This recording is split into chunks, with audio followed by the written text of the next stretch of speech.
here kasi nasa lock-in siya ng isang TV series. Pero sabi ko, what can you say about Ravin and Angela? Sabi niya, ang sarap-sarap to be working with two newcomers na ang gagaling, alam nila ang ginagawa nila at hindi mayabang, marunong rumispeto sa mga nakakatanda sa kanila, sa senior stars.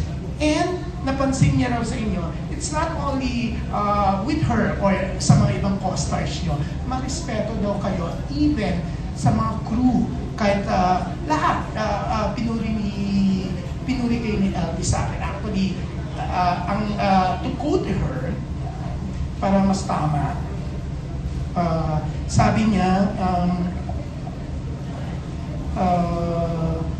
lahat ng kasama sa trabaho, not only the stars, marunong silang rumispeto, magbigay galang sa mga nakakasama nila. Tapos, sabi niya, nagulat ako at mahusay ang mga bata. Yan. They have the gift. Ibig sabihin, magaling kayo umarte, di ba? Nararamdaman ko sila sa mga eksena namin. Alam ng Viva ang merong talento. Kudos to Viva. Yan, pinuri niya nga si Boss Big sa pagbibigay sa inyo ng project na to. Alam daw ni Boss Big, may mata talaga siya. Kung may talent, di ba? So, yan, Angela and Ravin, anong masasabi niyo sa papuri ni LT, ni Lorna? Premiadong actress siya na.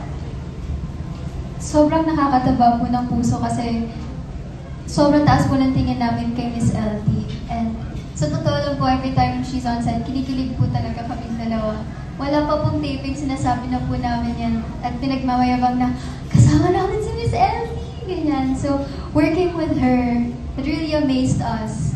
Sobrang, may intindihan niyo po kung bakit sobrang ang tagal niya na sa industry because she really has that talent na sobrang raw and natural, sobrang isang snap lang direct, like, action, iyak agad. Sobrang galing talaga.